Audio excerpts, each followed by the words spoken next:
نحمده ونصلي على رسوله الكريم اما بعد فاعوذ بالله من الشيطان الرجيم بسم الله الرحمن الرحيم ان الذين قالوا ربنا الله ثم استقاموا تتنزل عليهم الملائكة ألا تخافوا ولا تحزنوا وأبشروا بالجنة التي كنتم توعدون نحن أولياؤكم في الحياة الدنيا وفي الآخرة ولكم فيها ما تشتهي أنفسكم ولكم فيها ما تدعون نزلا من غفور رحيم ومن احسن قولا ممن دعا الى الله وعمل صالحا وقال انني من المسلمین صدق اللہ العظیم۔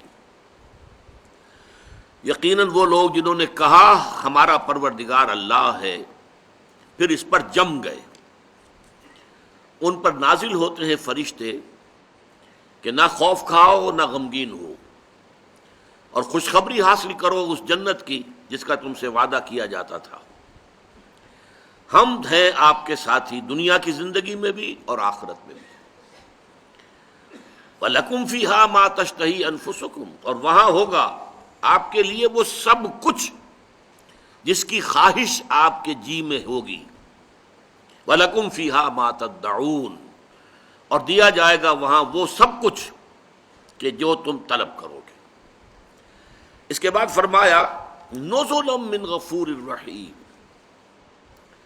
یہ ابتدائی مہمان نوازی ہوگی اس ہستی کی طرف سے جو غفور اور رحیم ہے۔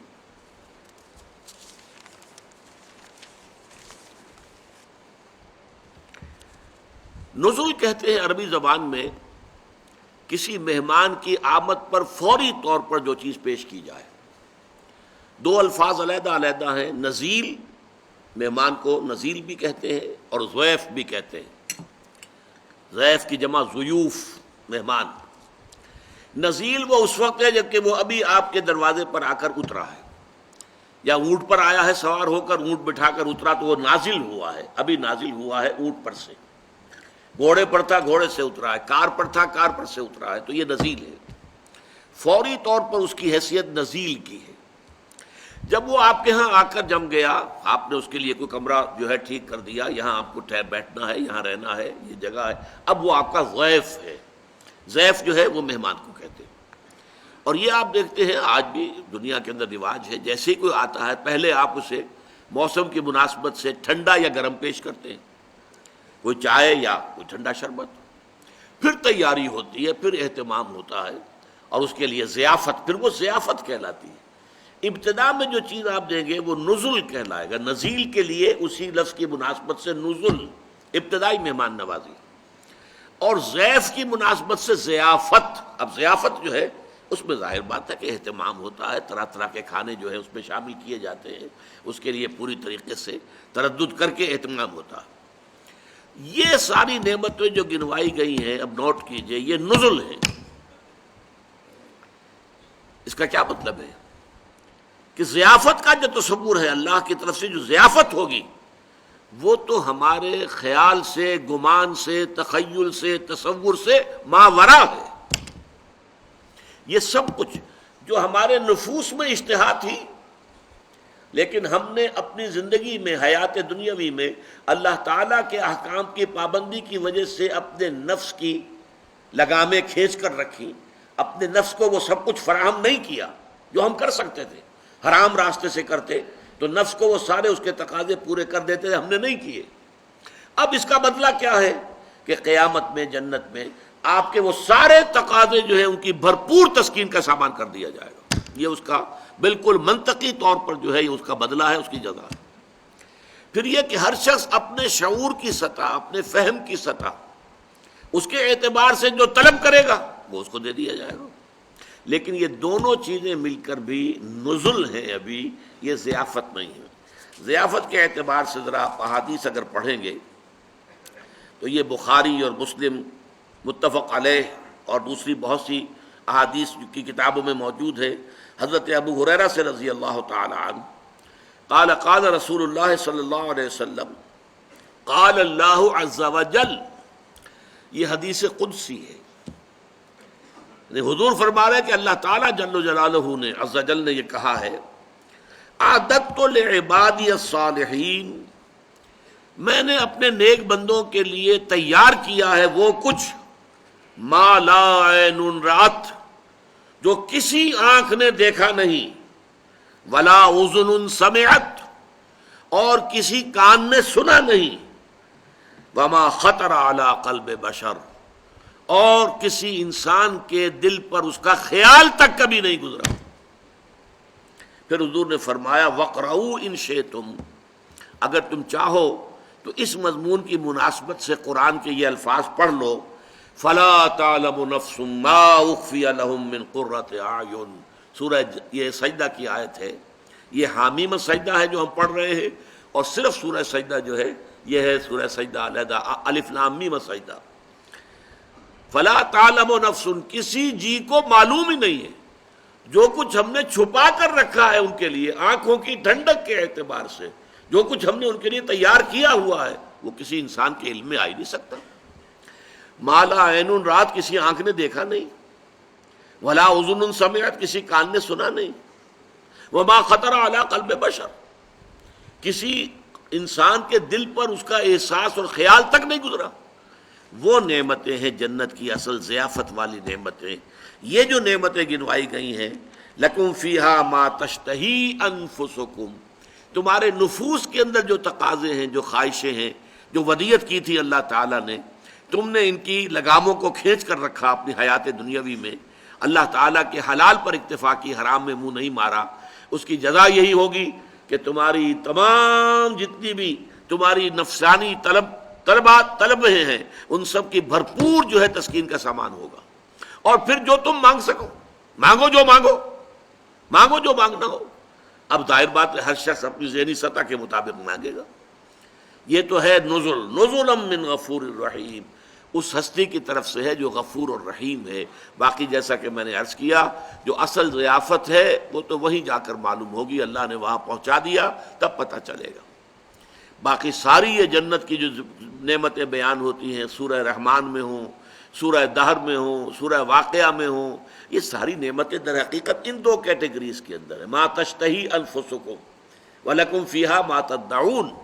وہ جو اصل ضیافت ہے اللہ تعالیٰ کی، عادت تو میں نے تیار کیا ہے لعبادی الصالحین، اپنے نیک بندوں کے لیے، ما لا عین رات، وہ چیزیں جو نہ کسی آنکھ نے دیکھی، ولا اذن سمعت، نہ کسی کان کے نے سنی، ولا خطر علی قلب بشر، کسی انسان کے دل پہ ان کا خیال تک نہیں آیا، وہ چیزیں ہیں جو وہاں فراہم کی گئی ہیں۔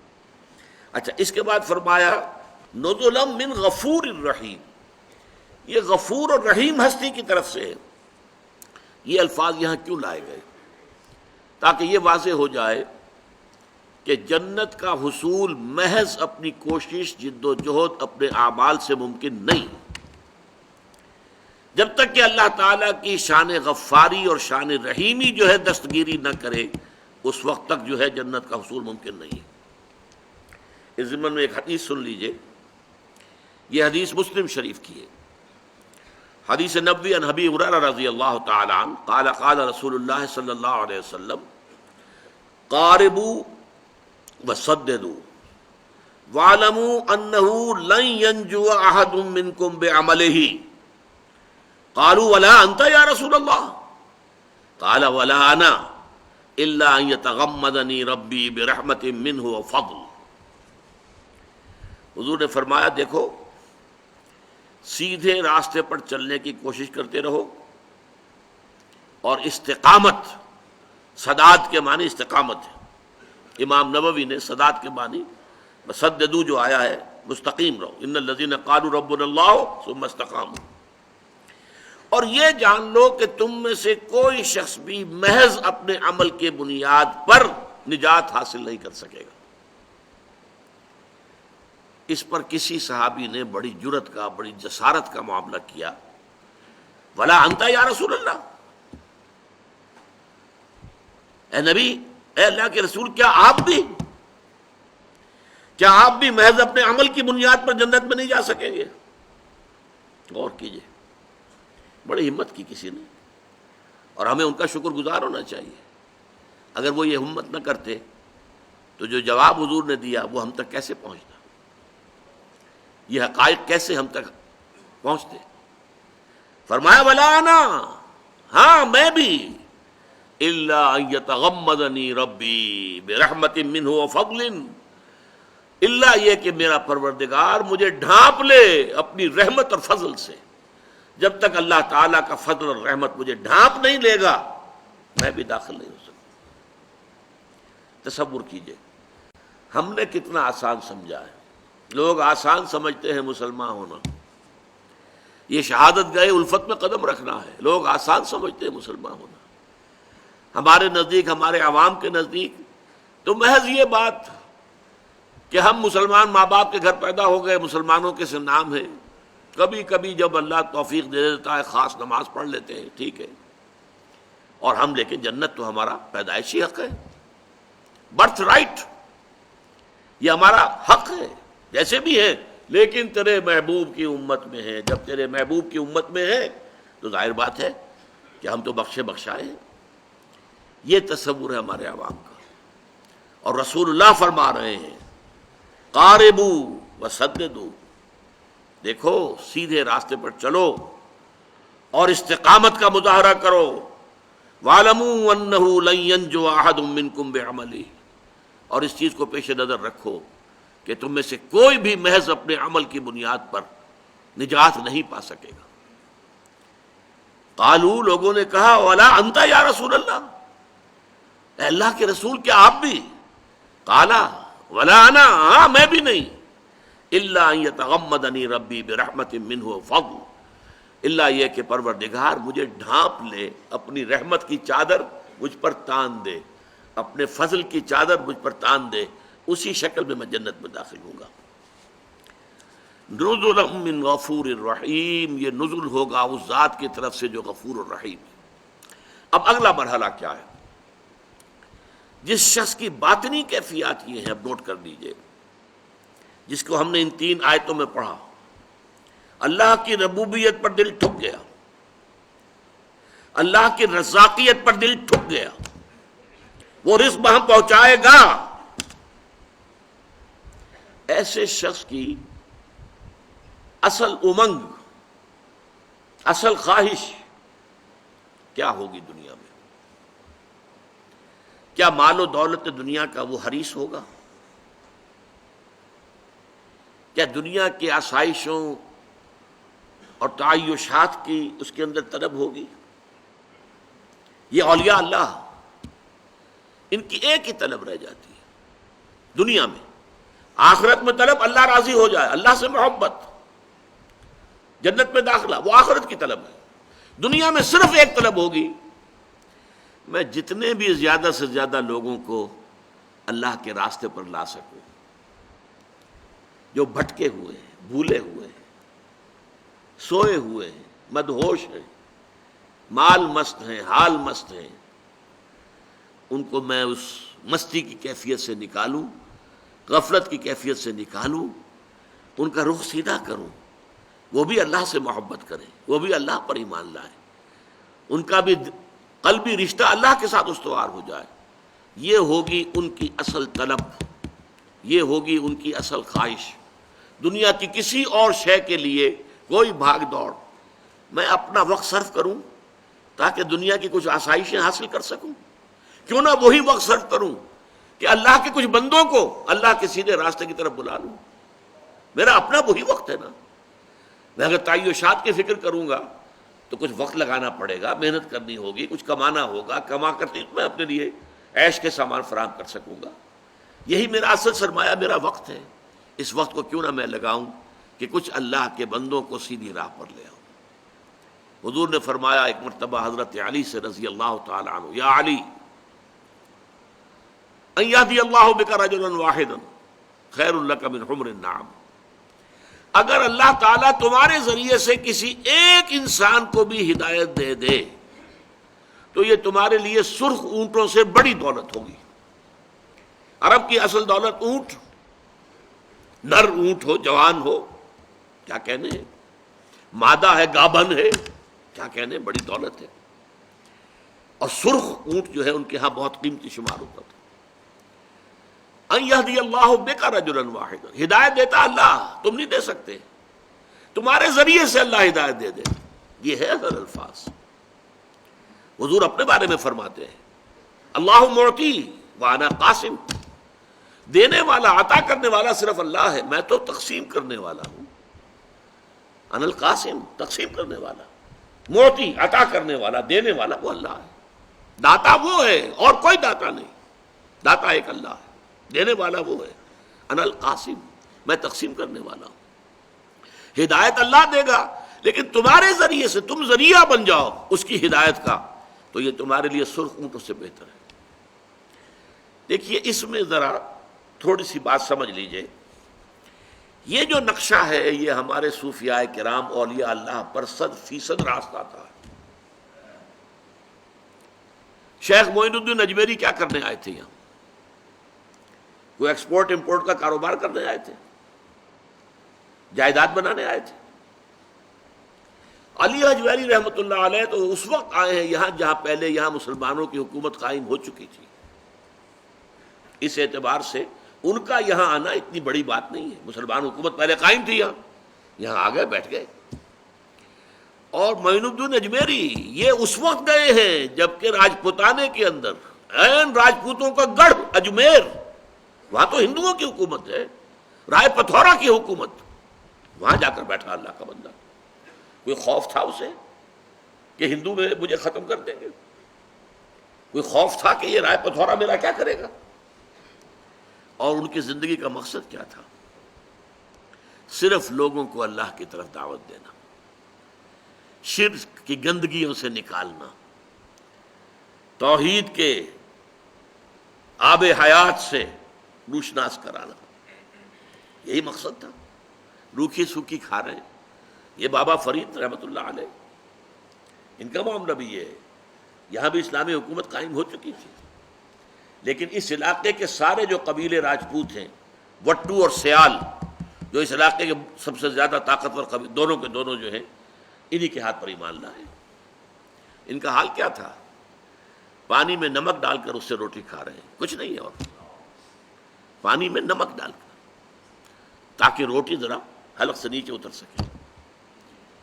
لیکن کام کیا تھا؟ اللہ کے بندوں کو اللہ کی طرف بلانا. تو یہ نقشہ تو ہمارے سامنے آ جاتا ہے اس لیے کہ یہ ہمارے لیے بڑا معروف ہے.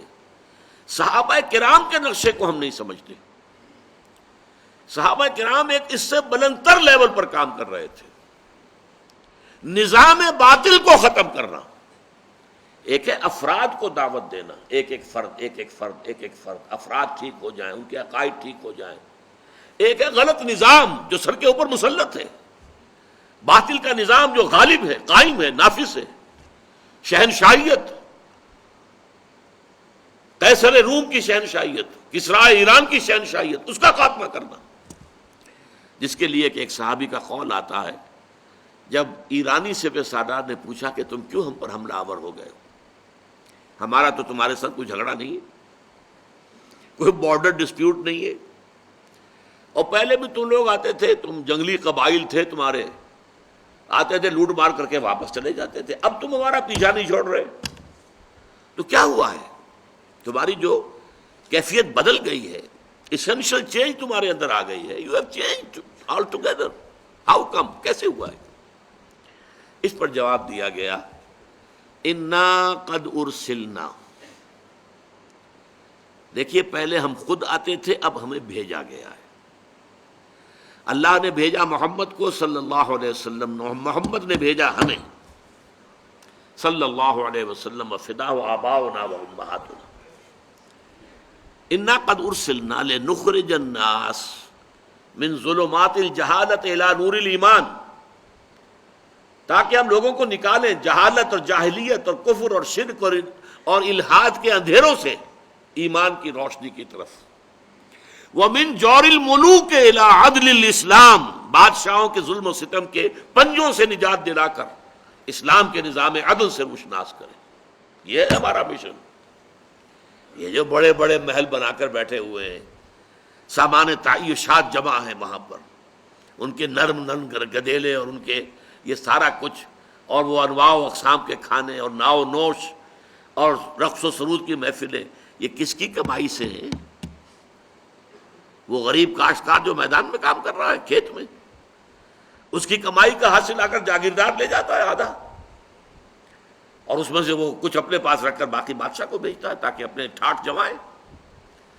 ان کی کمر ٹوٹی جا رہی ہے، ان کے بچوں کے لیے بنیادی ضروریات نہیں ہیں، سال بھر کے دانے بھی نہیں بچتے ان کے پاس، اور ان کا حال یہ جو ظلم ہے، ظالمانہ نظام ہے، اس نظام کو ختم کر کے اور وہ عادلانہ نظام جس میں عمر فاروق بیٹھے ہوئے نظر آئیں کہ چٹائی پر بیٹھے ہوئے، نہ کوئی محل ہے، نہ کوئی گدیلے ہیں، نہ کوئی مور چھل ہے، کچھ نہیں، ایک عام انسان کی سطح پر۔ یہ مشن تھا صحابہ کرام کا، اور یہ بہت اونچا مشن تھا، بہت اونچا مشن تھا۔ یہ صوفیاء کرام کا مشن اس لیول پر تھا کہ افراد کو بدلنا ہے، نظام کو چیلنج انہوں نے نہیں کیا، جبکہ اصل میں صحابہ کرام نے اصل ٹکر نظام سے مول لی۔ نظام جب ختم ہو جائے گا غلط تو ظاہر بات ہے کہ اب عام لوگوں کے لیے ان کے ذہن بھی کھل جائیں گے، بات کو سمجھنے کے لیے تیار ہو جائیں گے، ان کے دل جو ہے وہ آمادہ ہوں گے کہ اب وہ بات کو سمجھیں۔ یہ ہے اصل میں اولیاء اللہ جو ہمارے ہاں ہمارا ایک تصور ہے صوفیاء کرام کے بارے میں، اور صحابہ کرام کا جو رول تھا، یہ دونوں اپنی جگہ پر نہایت ہی مستحسن رول ہے، دونوں کردار بہت عمدہ ہے، لیکن یہ کہ ان میں سے ظاہر بات ہے کہ فضیلت جو ہے وہ صحابہ کرام کے رول کو ہے کہ انہوں نے نظام جو ہے، نظام باطل ظالمانہ نظام کو شیٹر کر کے رکھ دیا۔ وَمَنْ أَحْسَنُ قَوْلًا مِّمَّنْ دَعَا إِلَى اللَّهِ وَعَمِلَ صَالِحًا وَقَالَ إِنَّنِي مِنَ الْمُسْلِمِينَ۔ جو میں نے بتایا کہ جو لوگ اس مرتبہ ولایت پر پہنچ جائیں، ان کی اس دنیا میں ایک ہی خواہش رہ جاتی ہے کہ زیادہ سے زیادہ لوگوں کو اللہ کے راستے پر لے آئیں، اللہ سے روشناس کرا دیں، اللہ سے متعارف کرا دیں۔ یہ متعارف جو ہے معرفت سے بنا ہے نا، معرفت، متعارف کرانا، ایک دوسرے کی پہچان، لوگ اللہ کو پہچان لیں، اللہ تعالیٰ کی عظمت ان پر واشگاف ہو جائے، اللہ تعالیٰ کی ربوبیت کے وہ قائل ہو جائیں، اللہ تعالیٰ ہی کو اپنا مقصود و مطلوب اور محبوب حقیقی بنا لیں۔ اس کے لیے چیز ہے جس کا نام ہے دعوت۔ وَمَنْ أَحْسَنُ قَوْلًا مِّمَّنْ دَعَا إِلَى اللَّهِ، یہ قولاً یہاں تمیز کے لیے آیا ہے، بات کے اعتبار سے حسین ترین کون شخص ہے؟ شکل و صورت کے اعتبار سے حسین ترین کوئی اور ہو سکتا ہے، رنگ و روپ کے اعتبار سے حسین ترین کوئی اور ہو سکتا ہے، لیکن یہ جان لیجئے انسان کا سب سے اونچا وصف جو اس کو حیوان سے متمیز کرتا ہے وہ اس کا نطق ہے، گویائی، کلام۔ اسی لیے انسان کو کہتے ہیں حیوان ناطق، حیوان ہے باقی ان کے پاس نطق نہیں ہے، گویائی نہیں ہے، کلام نہیں ہے، ہمارے پاس کلام ہے، اور اس کو اللہ تعالیٰ نے سب سے بڑی شے قرار دیا ہے انسانیت کے اوصاف میں سے۔ الرحمن علم القرآن خلق الانسان علمہ البیان، یہ بیان جو ہے یہ گویا کہ انسان کی سب سے بڑی صلاحیت ہے، ورنہ دیکھنا ہم دیکھتے ہیں، حیوانات ہم سے زیادہ دیکھتے ہیں۔ شکاری پرندہ جو ہوتا ہے وہ عقاب، وہ بڑی بلندی سے زمین پر پڑی ہوئی سوئی کو دیکھتا ہے۔ ایسے حیوانات اور پرندے موجود ہیں جو اندھیرے میں دیکھتے ہیں، ہماری بینائی تو ختم ہو گئی، روشنی ختم ہو جائے ہماری بینائی بھی خلاص، دیکھ ہی نہیں سکتے۔ حیوانات میں وہ بینائی بھی ہے کہ بغیر روشنی کے دیکھتے ہیں۔ یہ ساری صلاحیتیں ہماری جو حیوانات کے اندر موجود ہیں، بلکہ ہم سے بہتر موجود ہیں۔ جسمانی طاقت شیر میں، ہاتھی میں جتنی ہے، ہم کیا شے ہیں ان کے مقابلے میں؟ ہاتھی کا ایک پاؤں بھی ہمارے اوپر رکھ دیا جائے تو ہمارا کچوبر نکل جائے۔ لیکن ایک شے جو اللہ نے ہمیں دی ہے عقل، اور ایک اسی لیے انسان کو حیوان عاقل بھی کہتے ہیں، اور دوسری شے جو دی ہے وہ نطق، گویائی، علمہ البیان، اللہ نے بیان سکھایا۔ اچھا، اب اس بیان کا مصرف کیا ہے؟ دیکھیے، ایک تو ہے آپس میں ہم کمیونیکیٹ کرتے ہیں، گفتگو کرتے ہیں، مجھے پانی لا دو، کھانا دے دو، یہ کر لو، وہ کر لو، اس کو چھوڑیے، یہ اصل مصرف نہیں ہے۔ بڑے مصارف کیا ہیں؟ آپ کو معلوم ہے دنیا کی تاریخ میں بڑے بڑے ڈکٹیٹر محض ڈیمیگوگ ہونے کی وجہ سے، بہت بڑے مقرر ہونے کی وجہ سے ڈکٹیٹر بن گئے۔ ہٹلر ڈیمیگوگ، بہت بڑا مقرر تھا، اوریٹر۔ ہمارے ہاں یہی معاملہ بھٹو صاحب نے کر کے دکھایا تھا، عوام کو کھینچ کے لے گیا اپنے ساتھ۔ یہ کیا ہے؟ یہ زبان کا کرشمہ تھا اس کا۔ اسی طریقے سے ایک وکیل بیچارہ جو ہے وہ کورٹس کے اندر دھکے کھاتا پھرتا ہے، وہ زیادہ سے زیادہ یہ کوئی سرٹیفائی کر دے، 5 روپے لے لے، 10 روپے لے لے، اور اسے کوئی وکیل نہیں بناتا اپنا۔ ایک وکیل وہ ہے جو ایک پیشی کے 5 لاکھ لیتا ہے کہ نہیں ایسے وکیل؟ وہ کیوں لیتا ہے؟ قوت بیان کی بنیاد پر۔ قانون اس نے بھی وہی پڑھا ہے، اس نے بھی وہی پڑھا ہے، قانون کی کتاب اس کے پاس بھی وہی ہے، اس کے پاس بھی وہی ہے، لیکن کسی مقدمے کو پیش کر سکنا اپنے قوت بیان کے ذریعے سے، یہ ہے کہ جس کے ذریعے سے در حقیقت اس کی ایک پیشی کی 5 لاکھ ہے۔ لیکن اب ایک ہے انسان اپنی اس قوت بیان کو استعمال کر رہا ہے صرف اس کام کے لیے کہ اللہ کے بندوں کو اللہ کی طرف لے آئے۔ جیسے اقبال نے کہا، نغمہ کو جاؤ من کو جا، ساز سخن بہانہ ایست، سوئے قطار می کشم ناقہ بے زمام را۔ میں کہاں اور نغمہ کہاں، میں شاعر نہیں ہوں، مجھے غزل سرا سمجھ لیا گیا ہے، میں نے تو اس کو ایک میڈیم کے طور پر استعمال کیا ہے۔ اصل میں تو ناقہ بے زمام، یہ اونٹنی جو اپنی رسی توڑا بیٹھی ہے، اس کی نکیل نہیں ہے، اس وقت بے زمام ہو گئی ہے، بے قابو ہو گئی ہے، کسی حساب کتاب میں آنے کو تیار نہیں، اسے سوئے قطار لا رہا ہوں تاکہ پھر قافلے میں شامل ہو جائے۔ اللہ کے بندوں کو جو بھٹکے ہوئے ہیں، بھولے ہوئے ہیں، ادھر یا ادھر بھٹک کر رہ گئے، ان کو اللہ کی طرف بلانا، یہ ہے مصرف اس قوت بیان کا۔ اور یہی سورہ رحمان کے ان 4 آیتوں کے درس میں کہا کرتا ہوں کہ وہ 4 چیزیں چوٹی کی ہیں۔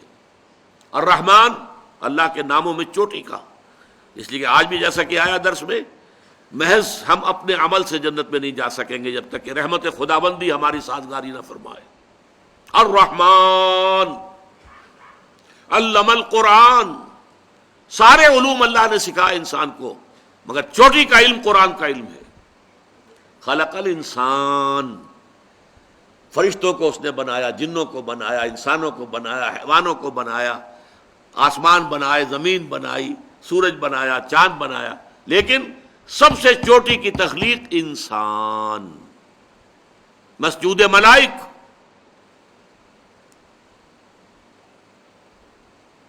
اور اس انسان کو جو صلاحیت دی چوٹی کی، علمہ البیان، اس بیان کا، اس صلاحیت، چوٹی کی صلاحیت کا استعمال ہونا چاہیے چوٹی کے کام کے لیے، اور وہ چوٹی کی چیز قرآن ہے۔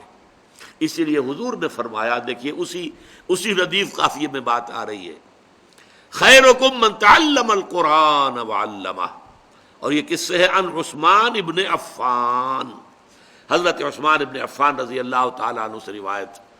اور وہ کیا ہے؟ حضور نے فرمایا، تم میں سے بہترین لوگ وہ ہیں جو قرآن سیکھے اور سکھائیں، پڑھے اور پڑھائیں۔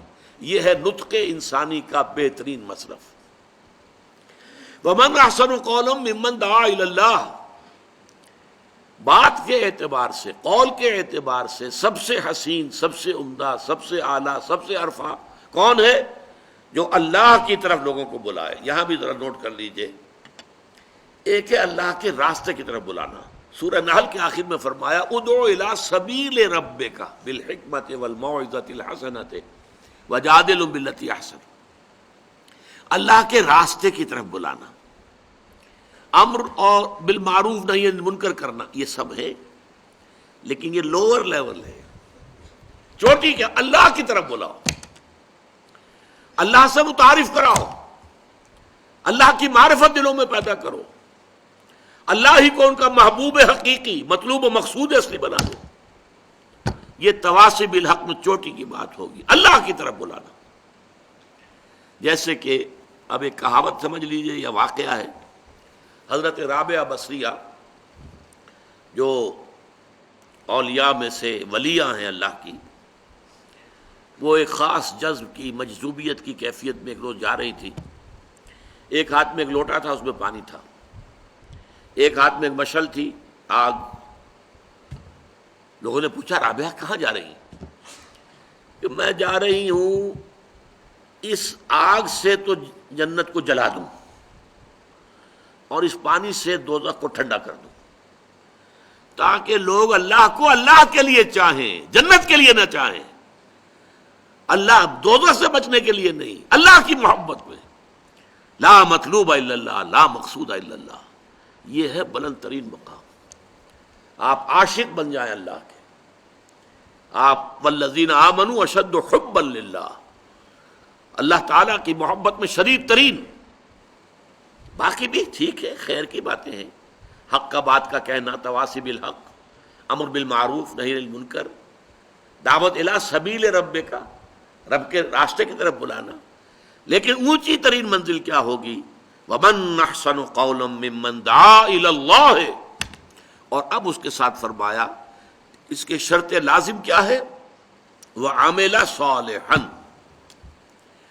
اگر آپ اچھی سے اچھی دعوت دے رہے ہیں لیکن آپ کا عمل اس کا متناسب نہیں ہے تو دو نتیجے ہوں گے. پہلا نتیجہ یہ کہ دعوت آپ کی غیر مؤثر ہو جائے گی. دوسرا نتیجہ یہ ہوگا کہ دعوت بدنام ہو جائے گی. لہذا آپ کا اپنا عمل درست ہونا چاہیے لازماً، وہی دلیل بنے گا، وہی در حقیقت آپ کی دعوت کے لیے اصل طاقت فراہم کرے گی. وَعَمِلَ صَالِحًا، یہ شرط لازم ہے. البتہ اس میں ایک نکتہ ہے، وہ سمجھ لیجئے. ظاہر بات ہے کہ انسان کامل کبھی بھی نہیں ہو سکتا، کہیں نہ کہیں کوئی کمی، کوئی خامی تو رہ جائے گی نا، کامل تو نہیں ہوگا. تو اس احساس کی شدت ایسی نہ ہو جائے کہ اپنی کسی اس طرح کی کمی کی وجہ سے دعوت روک دے، یہ غلط ہو جائے گا. اس سے تو شیطان کا کام بن گیا، دین کو نقصان پہنچا. لہذا یہ ذرا باریک راستہ ہے. جیسے آپ سنتے ہیں کہ وہ قیامت میں، حشر میں جو پل صراط ہے وہ بال سے زیادہ باریک اور تلوار کی دھار سے زیادہ تیز ہے، ایسے ہی دنیا میں بھی ایکسٹریمز کے مابین جب آتا آدمی نقطۂ عدل پر آتا ہے، اعتدال پر، درمیانی راستہ، وہ بڑا باریک ہوتا ہے. اگر اس وجہ سے آپ رک گئے، رکنا نہیں چاہیے. اگر آپ میں کوتاہی بھی ہے، دعوت حق دیتے رہیے. کچھ لوگ ایسے بھی ہوتے ہیں، تھوڑے ہوتے ہیں لیکن ہوتے ہیں، جو عمل کر سکتے ہیں اس بات پر کہ انظروا الی ما قال ولا تنظروا الی من قال. دیکھو، تم دیکھا کرو کہ کیا کہا گیا ہے، اس پر غور کرو، یہ نہ دیکھو کس نے کہا ہے. کوئی آدمی جو اچھا نہیں ہے آپ کو ہیرا دے رہا ہو تو ہیرا آپ لینے سے انکاری کریں گے؟ نہیں. لہذا تم یہ دیکھو جو بات وہ کہہ رہا ہے وہ اچھی ہے تو اس کو قبول کرو. انظروا الی ما قال، دیکھا کرو کہ اس نے کہا کیا ہے، وہ صحیح ہے، غلط ہے، اچھی ہے، بری بات ہے. ولا تنظروا الی من قال، ادھر مت دیکھا کرو، ہو سکتا ہے اس میں کوئی کوتاہی ہو، کوئی کمی ہو. تو اب یہ دونوں پہلو میں نے آپ کے سامنے رکھ دیے. ایک تو یہ کہ مثبت طور پر تو لازم ہے، یہ ہونا یہ چاہیے آپ کا عمل درست ہو، موٹے موٹے اعمال تو درست ہوں، حرام چیزوں سے تو آپ نے اجتناب کر لیا ہو. ٹھیک ہے، کسی مکروہ تنزیہی کسی کام کے اندر اگر آپ مصروف ہیں، چلیے اللہ تعالیٰ معاف فرمائے گا. اگر کوئی چھوٹے چھوٹے گناہ ہیں، صغائر ہیں، وہ خود بخود بھی دھلتے رہتے ہیں، خود بھی ختم ہو جاتے ہیں. کامل انسان کبھی نہیں ہوگا.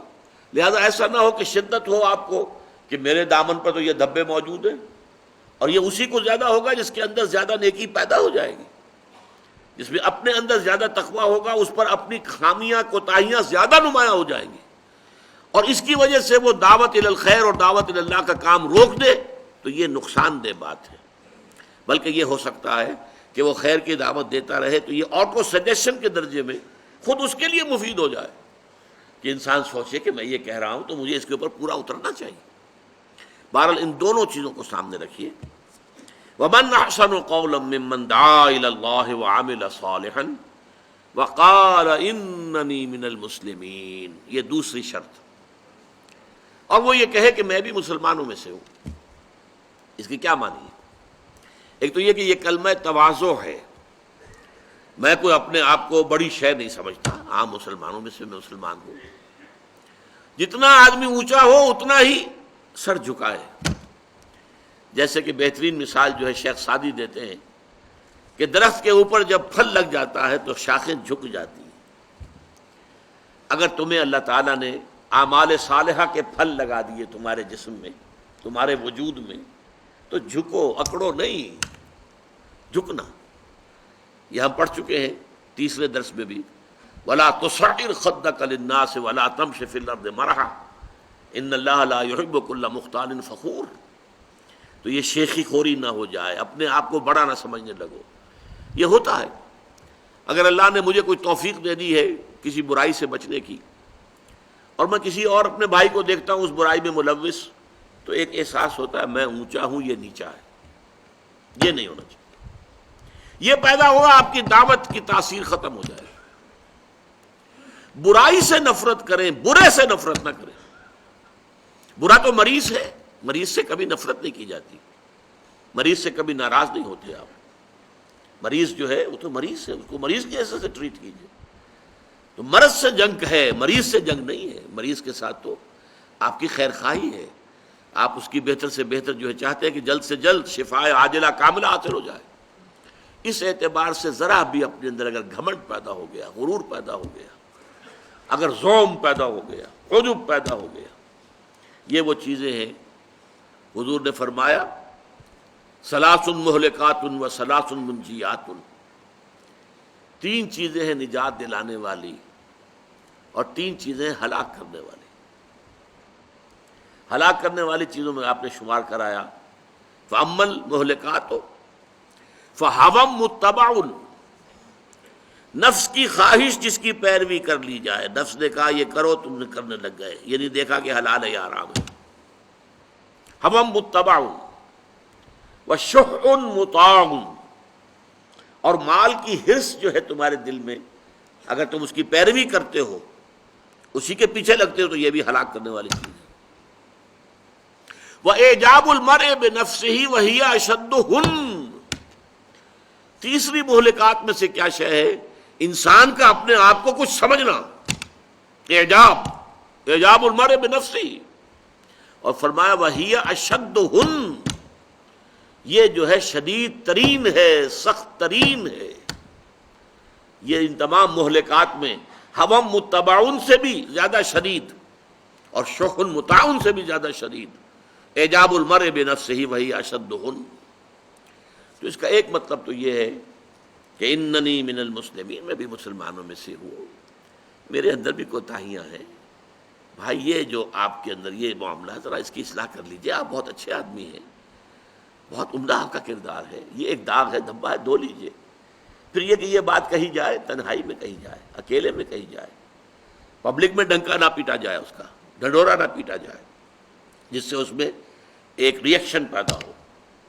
عزت نفس جو ہے وہ انسان کی مجروح ہوتی ہے کہ اس نے مجھے پبلک کے اندر جو ہے ذلیل کر دیا ہے، تو اس کا نتیجہ الٹا نکلے گا۔ اسے بڑی حکمت کے ساتھ ادعو الی سبیل ربک بالحکمت والموعظۃ الحسنۃ وجادلہم باللتی احسن، اپنے رب کے راستے کی طرف بلاؤ، لیکن کس طور سے؟ حکمت کے ساتھ بلاؤ، اور اچھی نصیحت، واعظ حسنہ، اور کہیں جھگڑنا پڑ جائے تو بھی خوبصورتی کے ساتھ جھگڑو۔ دوسرا اس کے اندر ایک اور مفہوم ہے، اور وہ یہ ہے فرقے واریت سے بچنا۔ کوئی صالح آدمی، کوئی بھی اللہ کا ولی، کوئی بھی داعی اللہ، وہ کھڑے ہو کر اپنا جو ہے فرقہ علیحدہ بنا رہے، یہ بڑی تباہی ہے۔ قال اننی من المسلمین، ہم بھی مسلمان ہیں، بس۔ جماعت ایک مختلف شے ہے، مسلمانوں میں سے کچھ لوگ ایک کام کے لیے جمع ہو جائیں، وہ جماعت ہے۔ فرقہ ایک مختلف شے ہے، وہ نسلاً منتقل ہوتا ہے، فلاں فرقے کے باپ ہے تو فلاں اسی کا بیٹا ہو جائے گا۔ جماعت میں آدمی شریک ہوتا ہے اپنے اختیار سے، اپنے سمجھ سے، اپنے فہم سے، کسی مقصد کے خاطر، کسی نصب العین کے لیے اس کا اپنا چوائس ہوتا ہے، اس میں شامل ہوتا ہے. لیکن تفرقہ جو ہے، ولا تفرقوا، فرقہ جو ہے، فرقہ بازی، فرقہ پرستی، نیا فرقہ بنا دینا، نیا نام رکھ لینا اپنے لیے، نہیں. قال اننی من المسلمین، سورہ حج میں فرمایا ہوا سماکم المسلمین من قبل وفی ھذا، اے مسلمانوں تمہارا نام اللہ نے مسلمین رکھا ہے، پہلے بھی اور اب بھی. قرآن میں بھی تمہارا نام مسلمین ہے، اور اس سے پہلے بھی. امت مسلمتن، حضرت ابراہیم اور اسماعیل نے دعا کی تھی پروردگار ہماری اس اولاد میں سے ایک امت مسلمہ برپا کیجیے، اور ان میں ہی اپنا ایک رسول اٹھائی ہو صلی اللہ علیہ وسلم، جو انہیں تیری کتاب کی آیات پڑھ کر سنائے اور کتاب کی تعلیم دے اور حکمت دے، ایک حکمت سکھائے اور ان کا تزکیہ کرے، انہیں پاک کرے. ومن احسن قولا ممن دعا الى الله وعمل صالحا وقال انني من المسلمين ولا تستوي الحسنة ولا السيئة. اب یہاں پر مضمون ایک بہت بڑا شروع ہو رہا ہے، لیکن اس کو تو انشاءاللہ اگلی ہی نشست میں ہم لیں گے. لیکن اس کا پہلا ٹکڑا جو ہے، اس کو اس اعتبار سے اپریشیٹ کرنا کہ قرآن مجید کا انداز کلام کیا ہے. پہلے ایک ایسی بات کہو جس سے کوئی اختلاف کر ہی نہ سکے، یونیورسل ٹروتھ. ولا تستوی الحسنۃ ولا السیئہ، دیکھو بھلائی اور برائی برابر تو نہیں ہوتے نا. کوئی اس سے انکار کرے گا، اختلاف کرے گا؟ بھلائی بھلائی ہے، برائی برائی ہے. لہذا ان دونوں میں تساوی کی نسبت نہیں ہو سکتی، یہ برابر نہیں ہو سکتے. اس پر بلڈ کیا ہے آگے چل کر کہ اگر تمہاری مخالفت کی جائے، تمہیں ستایا جائے، تمہیں ایذائیں پہنچائی جائیں، اس لیے کہ یہ ہم پڑھ چکے ہیں اپنے تیسرے سبق میں، یا بنی اقم الصلاۃ وامر بالمعروف وانہ عن المنکر واصبر علی ما اصابک، نماز قائم رکھ اور نیکی کا حکم دے، بدی سے روک، اور پھر جو بیتے اسے جھیل، برداشت کر. تو جھیلنا اور برداشت کرنا اس کے بھی رتبے ہیں مختلف. ایک تو یہ ہے کہ آپ کو کسی نے گالی دی، آپ جھیل گئے، برداشت کر دیا، خاموش رہے، جواب نہیں دیا. اور ایک یہ کہ بھائی اللہ آپ کا بھلا کرے، اللہ تعالیٰ آپ کو ہدایت دے، آپ نے جواباً دعا دی، یہ بلندتر مرتبہ ہو جائے. تو جیسا کہ میں نے عرض کیا تھا کہ یہ اس مقام پر جو کہ عنقارا بلندست آشیانہ، جو انسانیت کے لیے بلند ترین درجہ ہے، اس سے اوپر درجہ صرف ایک ہے، نبوت.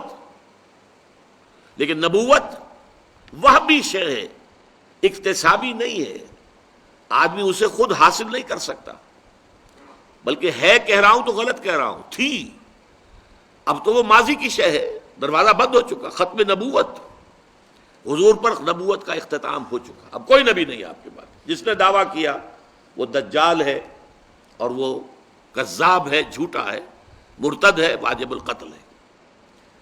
لیکن اب جو نبوت جو ہوتی تھی، جب تھی، اس وقت بھی اکتسابی نہیں تھی، کسبی نہیں تھی، وہ بھی تھی. اللہ جس کو چاہے چن لے. ان اللہ اصطفیٰ آدم و نوحا وآل ابراہیم وآل عمران علی العالمین، اللہ نے چن لیے، اللہ کا چناؤ، اللہ کی پسند.